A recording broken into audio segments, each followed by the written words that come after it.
ये केवल श्रावण के महीने में किया जाता है, इसके सिवा कहीं कोई महीने में नहीं कर सकते। और नहीं तो बाद में कहोगे कि हमको हर महीने, तो उस महीने में कर, केवल श्रावण की दसवीं, चाहे उजाले की कर लो चाहे अंधेरी की कर लो, एक ही बार करना। श्रावण महीने की 10वीं तिथि को शमी के पत्ते को चाहे 21 हो, 11 हो, 51 हो, उसको शहद में डुबोकर शंकर भगवान के शिवलिंग पर उसको श्रृंगार करो।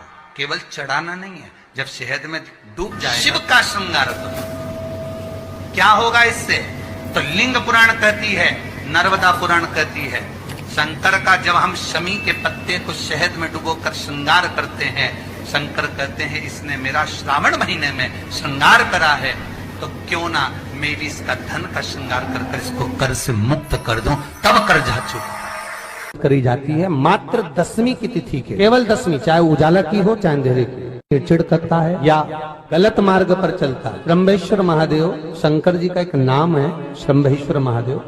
तो जब कोई व्यक्ति चिड़चिड़ करता है, क्रोध करता है, गुस्सा करता है, तो महाराज शंकर भगवान का श्रंभेश्वर महादेव का नाम लेकर 31 बेलपत्र, जिस व्यक्ति को क्रोध आता है उस व्यक्ति का स्मरण कर कर आखा चावल मतलब सेगे चावल के साथ एक एक बेलपत्र 31 बेलपत्र कर कर शिव जी के शिवलिंग पर समर्पित करी जाती है मात्र 10वीं की तिथि के लिए, केवल 10वीं, चाहे उजाला की हो चाहे अंधेरे की।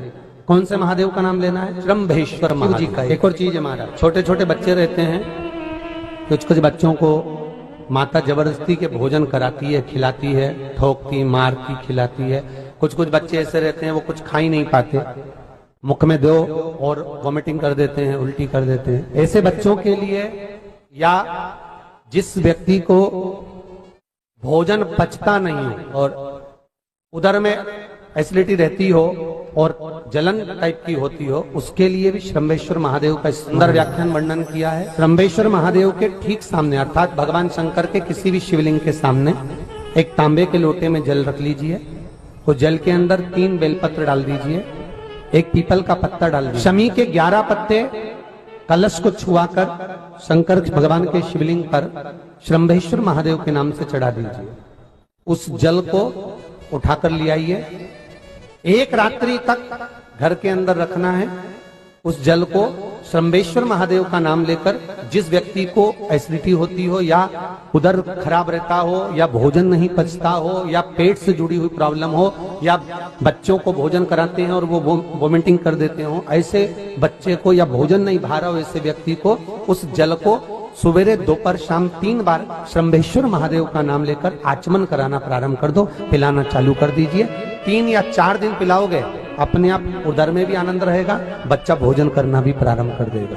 श्रंभेश्वर महादेव शिव की साधना करेगी तो वो भाग्य पलट साधना से आपको मालूम होगा शिव जी को 2 चीजें ऐसी चढ़ाई जाती है जब व्यक्ति की ग्रह दशा बेकार चलती है, जब व्यक्ति को यश नहीं मिलता है, जब व्यक्ति को सम्मान नहीं मिलता है, व्यक्ति एक ही जगह अटक कर रह जाता है, उसको सफलता नहीं मिलती है, जब व्यक्ति को बार बार अपयश मिलता है, जब व्यक्ति को बार बार टेंशन आता है, वो डिप्रेशन में पड़ा रहता है, चिंता में पड़ा रहता है, तो शिव जी को केवल 2 चीजें ऐसी चढ़ती है जो हमारे भीतर के क्लेशों को, अशांति को, दुख को, तकलीफ को, कष्ट को हमारे भीतर से निकालता है। एक है धतूरा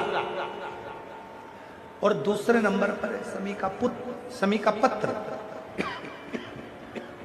एक धतूरा और दूसरे नंबर पर शमी का, ये जो शमी का पत्र होता है, शमी का जो पत्ता होता है, इस पत्र में इतनी प्रबलता होती है शमी के अंदर कि जैसे कहते हैं शमी की जो लकड़ी होती है अगर वो आगी में डाली जाती है तो वो शमी की लकड़ी आगी में लंबे समय तक चलती है, उसकी आग बुझती नहीं है, सारी लकड़ियों की आग जल्दी बुझ जाती है, पर शमी की लकड़ी की आग लंबे समय तक चलती है।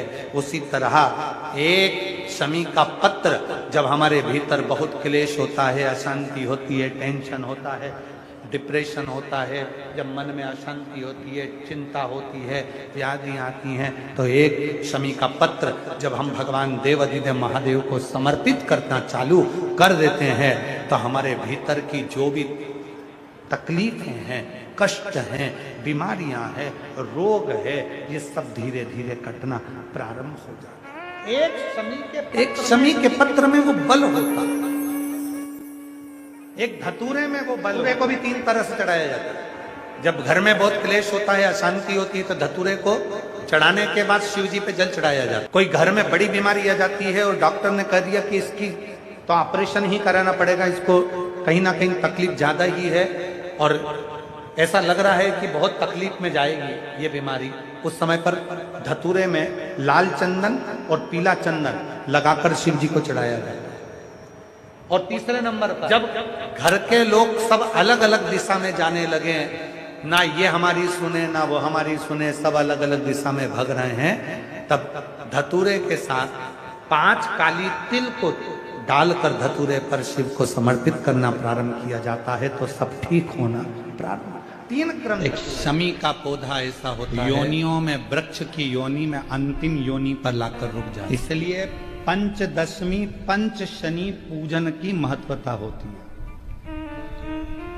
क्यों कहा जाता है कि अगर कोई आपको ज्यादा परेशान कर रहा है, बहुत टेंशन दे रहा है, बहुत ज्यादा अगर वो इतना हताश हो गए कि आपने सोच लिया अब तो मर जाऊं तो अच्छा है, इसका नाम लिख जाऊं, ये सब चीज करने से अच्छा है 5 दशमी।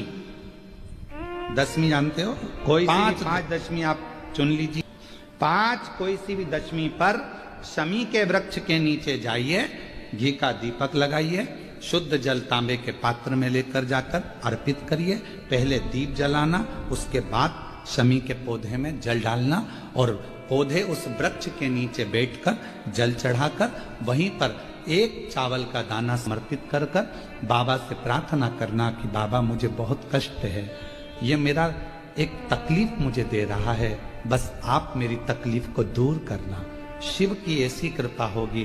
5 शमी पूजन, जब विजय दशमी के भाव से दशमी आपके यहाँ पर भी पूजन होती, विजय दशमी पे हमारे यहाँ शमी के पत्र की बड़ी पूजन का 5 शमी पूजन कर ली जाती है, तो जो भी आपका द्रोही होता है वो आपसे दूर हो जाता है या आपसे स्नेह कर कर आपके करीब आ जाता है। ये शमी पूजन वृक्ष योनि के अंतिम योनि का पूजन। सारे वृक्षों पर पत्थर पड़ जाते हैं, पर शमी के पौधे पर पत्थर किस लिए हम मारेंगे? कौन मारेगा? उसमें तो कांटे लगे रहते हैं, कौन मारेगा उसको? क्या कांटा झड़ाएगा पत्थर मारकर? हम तो यहां तक कहेंगे कि शमी की आराधना साधना आपके द्रोहियों को, दुश्मनों को भी दूर कर देती। और मेरी जीजियों, मेरे जीजाओं, मेरी बेटियों, बेटाओं, मेरी माताओं, मेरे बुजुर्ग माता पिता स्मरण करें, जब जब यदि आपका हृदय दुखे, मन दुखे, तो एक शमी की पत्ती को शंकर के शिवलिंग पर जरूर चढ़ाएं, सारे दुख अपने आप समाप्त होंगे। जरा सा कर्जा हो जाए ना और तुम अपने रिश्तेदार से मात्र 5 लाख रुपए मांग कर बताओ, मात्र 5 लाख, 5 भी जाने दो, चलो 3 लाख ही लेकर बताओ। बहुत तकलीफ में हूँ जी। सब दूर खबर हो गई कि श्रीमान कर्जे में डूब चुका है, कर्जे में डूब गया, पूरे मार्केट में बात फैल गई, पूरा डूब गया, दुकान भी डूब गई, व्यापार डूब गया, सारा कर्जा कर्जा कर्जा कर्जा कर्जा कर्जा हो गया, सब डूब गया। और उस बीच में तुम रिश्तेदार के पास जाओ कि मुझे 5 लाख की, 2 लाख की, 3 लाख की जरूरत है। रिश्तेदारों को मालूम पड़ गया कि ये कर्जे में है, बहुत डूब चुका है, कुछ नहीं बचा। बहन के पास जाओ, रिश्तेदारों के पास जाओ तो बहन के ही बच्चे कहते थे, मम्मी देना मती, पूरा मार्केट में डूबा पड़ा हुआ है, बिल्कुल कुछ नहीं है, लौटाएगी कहां से मासी, देगा कहां से मामा, काका क्या करेगा, कैसे देगा? कोई नहीं देगा साहब, कोई नहीं, मैं चुका दूंगी, मैं दे दूंगी, तुम मुझे दे दो ना थोड़ा सा, अभी जरूरत है, बेटा पढ़ाई कर रहा है, बेटी का फीस जमा करना है, थोड़ा करो ना प्लीज, थोड़ी सी व्यवस्था करो ना। ए मेरी जीजियों, सबके पास जाकर देख लो, फिर आखिरी में जब कहीं से कोई व्यवस्था ना हो, तब एक दुर्वा, एक बेलपत्र, एक लोटा जल, दुर्वा सुख सुंदरी पर, बेलपत्र शिव पर और एक लोटा जल दक्षिण में खड़े होकर उत्तर की ओर मुख कर कर शंकर को चढ़ाना चालू कर दो। फिर देखो 5 की नहीं 10 की व्यवस्था वो कर। एक दुर्वा, एक बेलपत्र, एक लोटा जल, दुर्वा चढ़ा हुआ सुख सुंदरी वाली जगह पर, डंडी रहे उधर शिव की तरफ, दुर्वा की खिला हुआ भाग, एक बेलपत्र शंकर के शिवलिंग पर, और खड़े हो जाओ, दक्षिण में बैठ जाओ, दक्षिण में उत्तर की ओर मुख कर कर दोनों हाथों से शंकर को जल चढ़ाना प्रारंभ करो। 8, 10 दिन, 15 दिन, 20 दिन बाबा को चढ़ा कर देखो, फिर रिश्तेदारों से मांगने की जरूरत नहीं पड़ेगी। वो ऐसी प्लानिंग करेगा कि तेरा भंडार खुद भरना। और यदि संसार का कोई व्यक्ति अगर मान लो काशी में जाकर सारनाथ भगवान का दर्शन ना कर पावे और उसकी जिंदगी में बहुत कर्जा है, इतना भी धन नहीं है कि काशी जाकर सारनाथ भगवान का दर्शन करे, तो शिव महापुराण की कथा कहती है अगर बन सके तो 5 बेलपत्र, 5 दुर्वा, 5 कनेर का पुष्प, 5 काली तिल हाथ में रखकर सारनाथ भगवान का स्मरण कर कर भगवान शंकर के मंदिर में शिवलिंग पर समर्पित करें, और शिवलिंग पर समर्पित कर कर सारनाथ भगवान का स्मरण कर कर लोटा भरकर जल शिव को समर्पित करें। उसी का थोड़ा सा जल झेल कर लेकर आकर अपने घर व्यापार के ऊपर छिड़कना प्रारंभ करे। धीरे धीरे 3 महीना भी नहीं लगेगा, व्यापार वृद्धि करेगा, कर्जा चूकना प्रारंभ हो जाएगा। सारनाथ भगवान का इतना महत्व, बोले सारनाथ महादेव की, शिव का इतना उसको जाने में कोई दर्शन करने विश्वनाथ जी के जाता है, सारनाथ महाराज के दर्शन, सारनाथ महादेव के दर्शन जरूर करता है। एक दिन सारनाथ सारंग ऋषि अवस्था डल गए, कौन आए सेवा करने, तो भगवान एक दिन सारंगनाथ को, सारंग ऋषि को प्यास लगी, गंगा का जल लेने के लिए ना जा सके, शिवजी को याद करा, शंकर भगवान ने वहीं पर कुंड को प्रकट कर दिया, वही कुंड, और सारंग ऋषि के सम्मुख में कुंड को प्रकट करा। देव अधिदेव महादेव ने कहा सारंग ऋषि से, सारंग जी तुम्हारे सम्मुख में यह कुंड प्रकट है, मैं देव अधिदेव महादेव यहाँ लिंग रूप में प्रकट रहूंगा, इस शिवलिंग का नाम तुम्हारे नाम से सारनाथ कहा। कभी मौका लगे विश्वनाथ की धरा पर काशी में यदि आप जाएं तो एक बार सारंगनाथ जी का दर्शन जरूर करें। क्यों? क्योंकि वो एक ऐसा दिव्य दर्शन है, सारनाथ भगवान का एक ऐसा दिव्य दर्शन है, उस कुंड का ऐसा दिव्य दर्शन है जहां पहुंचकर हम जो कामना लेकर, अगर कितना भी जीवन में ऋण पड़ा हो, कितना भी कर्जा पड़ा हो, कितना भी दुख पड़ा हो, कितनी भी तकलीफ पड़ी हो, अगर काशी में सारनाथ भगवान का दर्शन यदि कर लेते हैं तो हमारी जिंदगी के सारे दुख धीरे धीरे धीरे धीरे, हमारा कर्जा धीरे धीरे चूक जाता है, समाप्त हो जाता है। सारनाथ भगवान का इतना महत्व लिंग पुराण में भी है, शिव महापुराण में भी है, नर्मदा पुराण में भी है। सारनाथ भगवान का वर्णन स्कंद पुराण के काशी खंड में भी है, चारों पुराणों में इसका वर्णन मिलता है। शिव जी की 5 बेटियों में एक बेटी श्यामली, नाम बोलो आप लोग, श्यामली, एक ऐसा नाम है ये। महाराज मान लो कर्जा बढ़ गया है, 5 लाख, 7 लाख, 3 लाख, 4 लाख, 2 लाख, कोई भी थोड़ा सा भी कर्जा अगर मस्तक पर है, माथे पर है, तो शिव जी की श्यामली बारी नाम की जो कन्या है, बेटी है, उस बेटी का नाम लाल चंदन बीज वाली पत्ती पर लगाकर, लाल कलर का चंदन बीज वाली पत्ती पर लगाकर भगवान शंकर के ऊपर जहां भी तुम बैठे हो, डंडी का मुख अपनी ओर करते हुए शिवलिंग पर समर्पित करो। उसी बेलपत्र को वापिस उठा लें, एक रात्रि तक अपने घर पर रखें, दूसरे दिन प्रातः में पुनः उस बेलपत्र का विसर्जन करते समय आपके ऊपर कितना कर्जा है, कितना कर्जा आपके ऊपर है, उसका स्मरण करते हुए, शिव जी से विनय करते हुए, और अपनी मेहनत को 4 गुना करो, अपने कार्य को बढ़ाओ, दुकान हो, नौकरी हो, सर्विस हो, बिजनेस हो, या कोई भी कार्य कर रहे हो उसको लगनता से करना प्रारंभ करो। धीरे धीरे मेरा भोले बाबा आपका हाथ पकड़ेगा और कर्जे से मुक्त जरूर। आज के समय में आज के हिसाब से आज के समय में थोड़ा सा भी लोगों का कर्जा हो जाता है तो लोग तुरंत सुसाइड करने का विचार। शिव महापुराण की कथा कहती है जन्म वापिस नहीं मिलना है। मनुष्य का जो जन्म मिला है बड़ा मुश्किल से मिला। किसी माता पिता ने आपको पाल पोस कर कितना बड़ा किया। उस माँ से पूछो जो रात रात भर तुम्हें टीका लगा शरीर में और रात रात भर जागती रही और करवट बदलाती रही। अपने प्राणों को इतना सरल मत समझो, इतना सस्ता मत। कर्जा तुमने लिया है ना तो चुकाओगे भी। मेहनत भी तुमको करना है, परिश्रम भी तुमको करना। बस अपने मन को मजबूत बनाना कि मेरा कुबेरेश्वर बाबा, उसको कुबेर भंडारी कहते हैं। जब सबका भंडार भर सकता है तो मैं थोड़ा इंतजार करूंगी, मेरा भी भंडार भरेगा और कर्जा जरूर भरेगा। थोड़ा देरी हो सकती है। कुबेरेश्वर धाम पर आने वाले शिव भक्तों से हम निवेदन करेंगे, आप उसके दरवाजे आते रहो, जाते रहो। थोड़ा देरी हो सकती है, थोड़ा समय लग सकता है।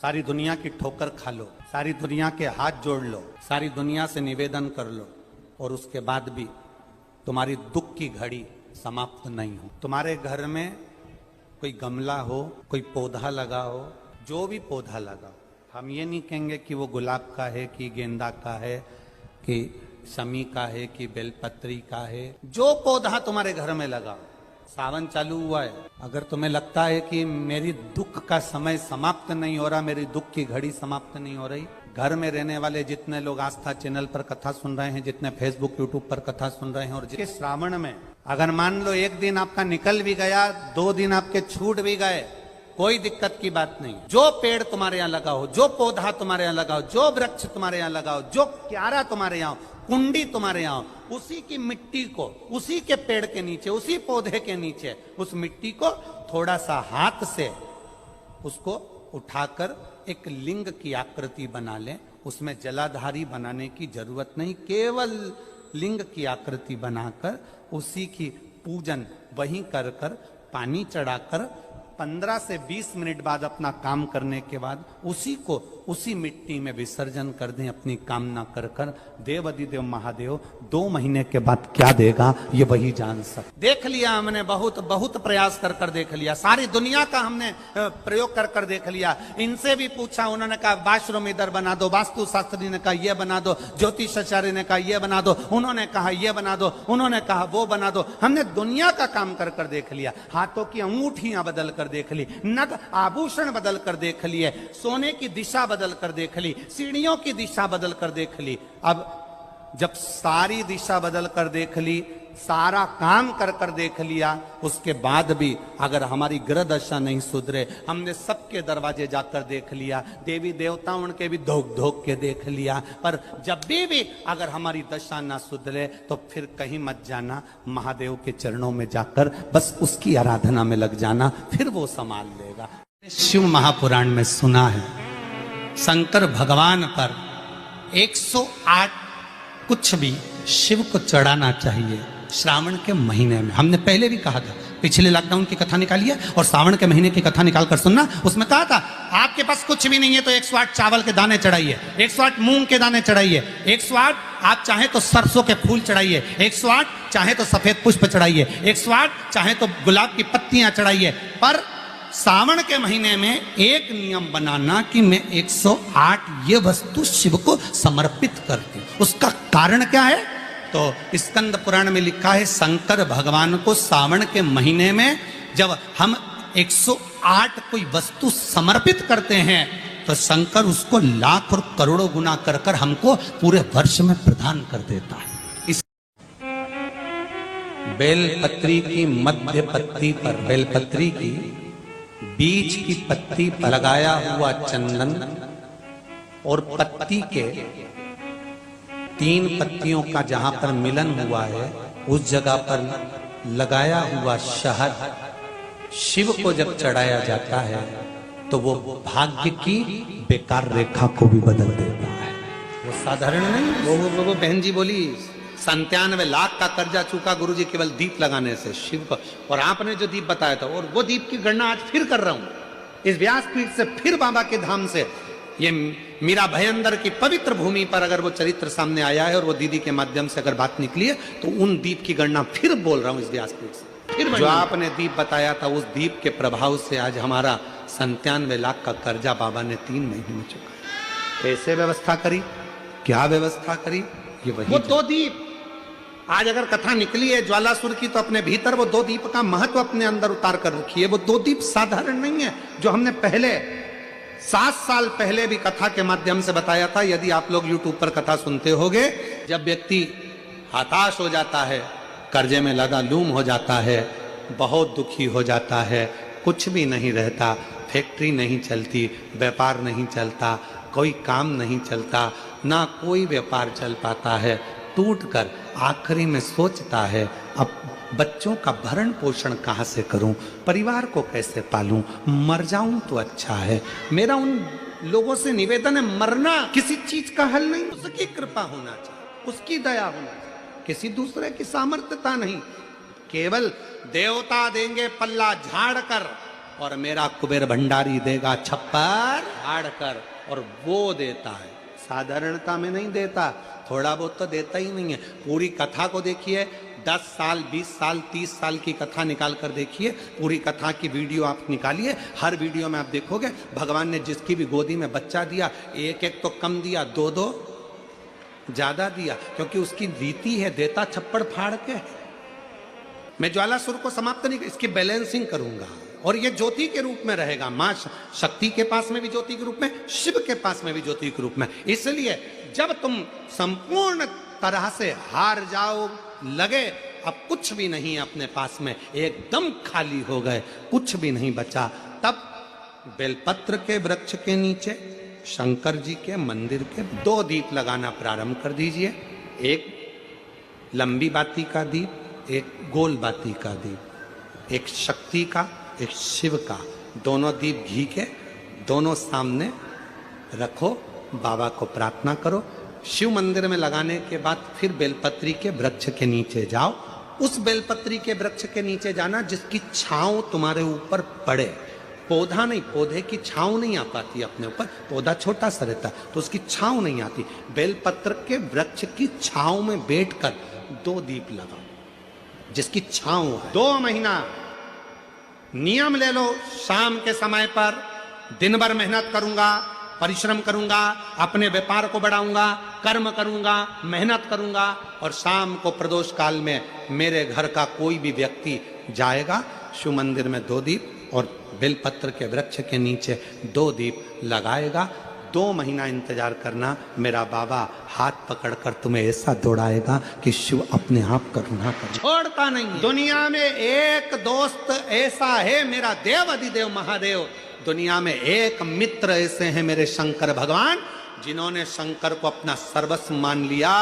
दुनिया में शिव वो दोस्त हैं, वो मित्र हैं कि संसार के मित्र भले छोड़ दें, पर मेरा महादेव अंतिम श्वास तक नहीं छोड़ता, हाथ पकड़ कर रखता। श्री शिवाय नमस्तुभ्यम, श्री शिवाय नमस्तुभ्यम, हर हर महादेव। यह उपाय आप श्रावण 10वीं तिथि के दिन अवश्य करें। समीप पत्र और शहद से शिवलिंग की पूरा श्रृंगार करें। इस उपाय को करने से होगी आपकी कर्ज से मुक्ति। तो यह उपाय करें।